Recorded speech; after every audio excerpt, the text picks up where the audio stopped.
Okay, the next question we're going to work on is Test 1, Section 2. This time we're going to take a look at Question 11. Question 11 is a Level 3 question. However, it still can be difficult for many kids. Now, since if you take a look at the answer choice, and remember, we only look at the answer choice when it's a 1 or 2 word answer choice.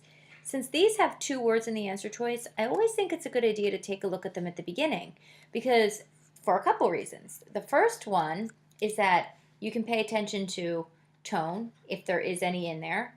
And the second thing is you can make sure you know what the meaning is of each answer choice. If you don't know the meaning of an answer, put a question mark next to it. The more question marks you have, the more likely you should be to skip. Okay, so the question is, the message is characterized as what? This is the classic case where if you do not read the entire sentence, including the sentence after, you will have a difficult time finding the answer. So let's go ahead and pause it and take a look for you to actively read which of these answer choices you think might be correct.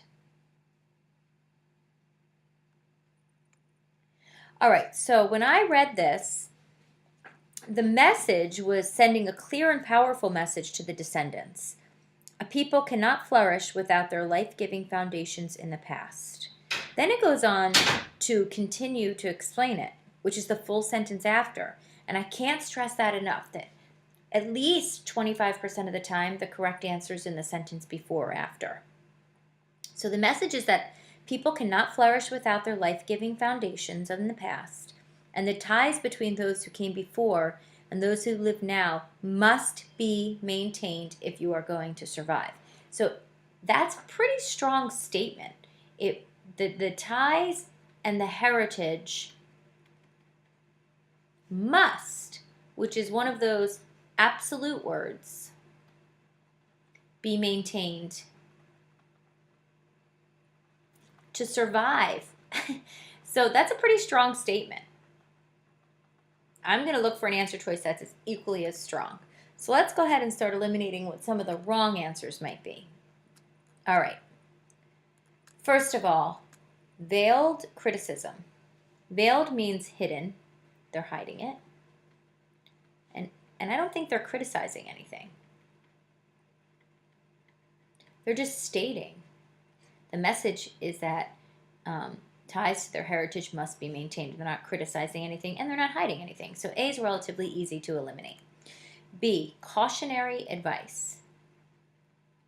Okay, I'm liking B, especially for the word advice. It is advice, and they're cautioning that if you don't, you might not survive. So I'm going to keep B as a definite option.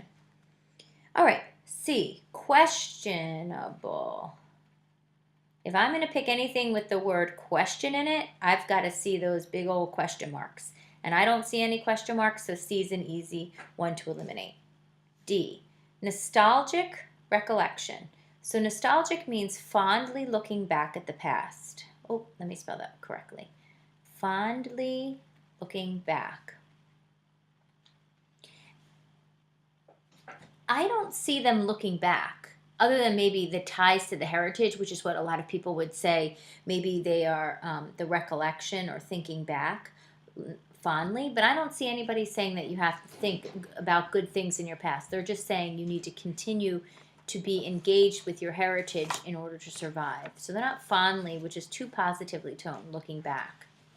And then E, optimistic, again, is a very strong, positively toned word. If you're going to pick something as being optimistic, and I'm not sure that saying something must be maintained to survive is considered optimistic, but I can see how a prediction would be your kind of trap answer. But between cautionary advice and optimistic prediction, I think that B is better because they're cautioning people if you don't maintain it, you won't survive, and they are giving advice to maintain it. I see the prediction that you may not survive, but I'm not seeing how that's optimistic. So because of the tone here, I'm going to eliminate E. All right, let's take a second to see what are some of the answer choices, some of the skills that we use to eliminate the answer choices. Okay, so the first one, we definitely used tone to eliminate the last two because there was nothing positively toned in the passage. If you're going to pick a positive tone, you need to make sure the passage also has positively toned words. And in this case, it didn't. The reason why D and E might have been a little bit harder were because of the other words, recollection and prediction. But again, we have to focus on the words we're unsure of, and in this case, the positively toned words made the answer wrong.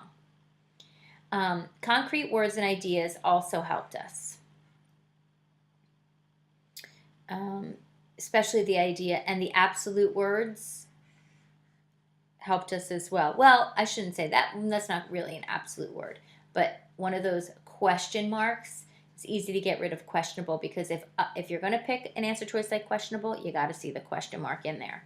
But so really, it was concrete words and idea and tone that helped us solve this answer the best.